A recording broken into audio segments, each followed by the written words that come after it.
ये कहानी एक एमबीए स्टूडेंट पीयूष की है, जो उसकी गर्लफ्रेंड और पीयूष साथ में कॉलेज में पढ़ते थे। इंदौर के द्वारिकापुरी में ये घटना अंजाम हुआ। पीयूष को फिलहाल धाम नदोदिया सेंट्रल जेल में रखा गया और कहा जाता है कि पीयूष और उसकी गर्लफ्रेंड बहुत प्यार करते थे। फिर भी पीयूष ने क्यों अपनी गर्लफ्रेंड को मार दिया, क्योंकि वो 15 दिन से कुछ कारणवश बात नहीं कर रही थी। इसी बात का उसको जो भी हो ईगो जो भी आया, इसके कारण उसने ये मार दिया और इसको प्री प्लान मर्डर कह सकते हैं। और कहने की बात तो ये भी है कि मारने के बाद पीयूष चला जाता है बियर पीने। वहाँ से आके फिर वहीं बैठ के देखते रहता है। सब जो रहता है निर्वस्त्र रहता है।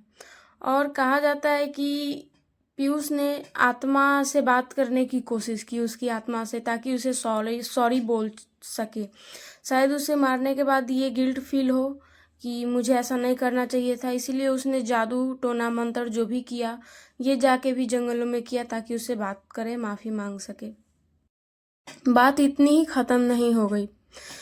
उसे मारने के बाद उसकी बहन से भी बात करता है मोबाइल पे मैसेज से कि मैं आ जाऊंगी, अभी नहीं, बाद में आ जाऊंगी।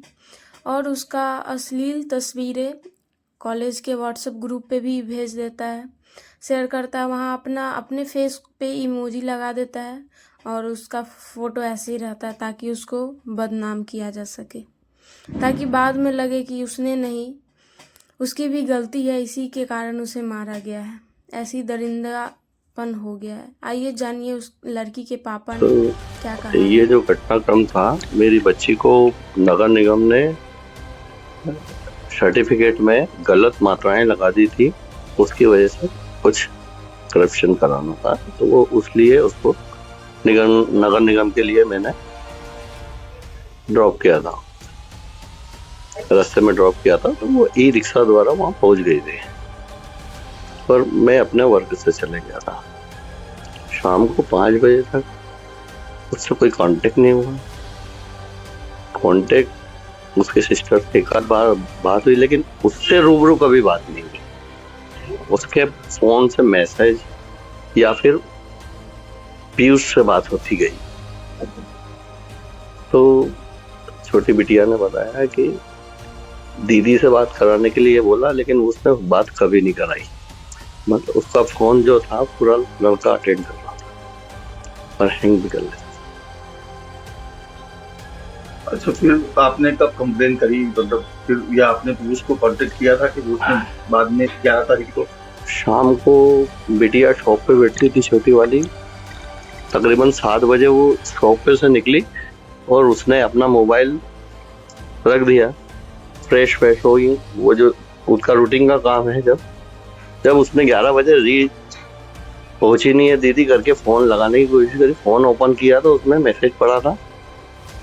मैसेज करीब 8 साढ़े 8 का था कि पापा से कह देना दी मैं नहीं आ पाऊंगी। तो ये मैसेज बिटिया के मोबाइल से आया या फिर? हाँ, वो टोटल टारगेट वो बिटिया के मोबाइल को ही करना था। अच्छा, वही ऑपरेट कर रहा था? पूरा मोबाइल जो है वही ऑपरेट कर रहा था। तो मतलब आपका परिवार उसको जानता था कि उसका आपके घर आना जाना था, तो उसके रूम पे जाके आपने देखा था कि कहीं वहाँ तो नहीं है?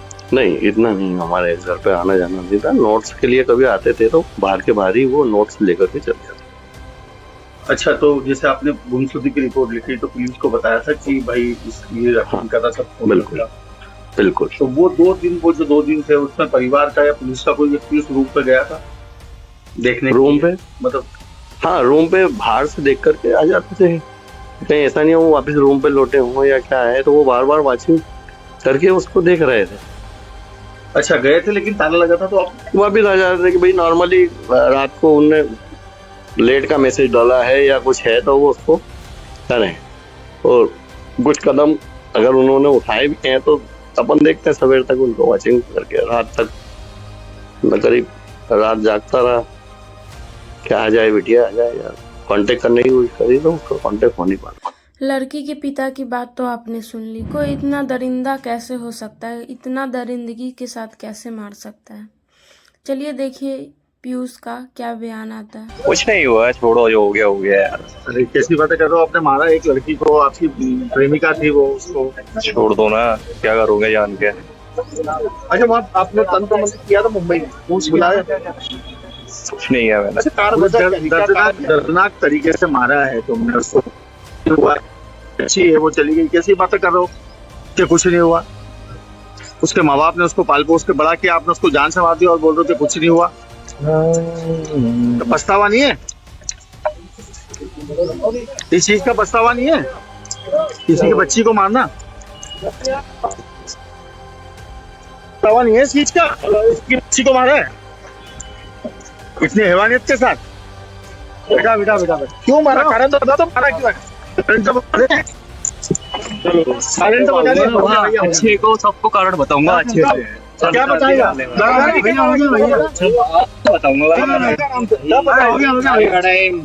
टाइम आएगा। ये देख लिया आपने, ऐसा लग रहा है जैसे इस लड़के ने कुछ किया ही नहीं है, ऐसे ये रिएक्ट कर रहा है। लग रहा है क्या हो गया, कुछ नहीं हुआ, इसके लिए तो कुछ हुआ ही नहीं। चलिए जानते हैं लड़के के पिता ने क्या कहा है। आपके बेटे ने जिस तरह से इंदौर में लड़की कहते हैं उसकी प्रेमिका थी, उसकी हत्या की है, कैसे आप इसको देख रहे हैं? मुझे पहले तो कॉलेज से फ़ोन आया कि आपके लड़के से संपर्क नहीं हो पा रहा है। उसके बाद मुझे रात को 8-9 बजे थाने पंडरीनाथ से फ़ोन आया कि आपके लड़के से बात हुई कि नहीं हुई, और उन्होंने बताया कि इस टाइप से एक लड़की और ये लड़का दोनों नहीं मिल रहे, तो आप अति शीघ्र थाना आइए। हम रात को थाने के लिए निकल गए थे, उन्होंने हमारा कथन वथन लेके और ये बोला कि ठीक है आप जाइए। फिर वापस वहाँ से फ़ोन आता है कि आप वापस जैसे हैं वैसे आ जाइए। जब हम वहाँ गए तब हमें घटनास्थल का पता चला, और तब मुझे पता चला कि उसने एक घटना कर दी जो जघन्य अपराध है, जो किसी तरीके से माफ़ी लायक नहीं है, और जो दरिंद करते हैं उस टाइप को उसने एक करा है।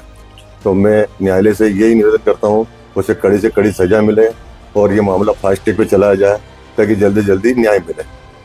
इसके अलावा मैं ये भी कहना चाहता हूँ कि मैंने जब लड़के से पूछा था कि ये लड़की कौन है, तो लड़के ने बताया था कि मैं इससे शादी करना चाहता हूँ।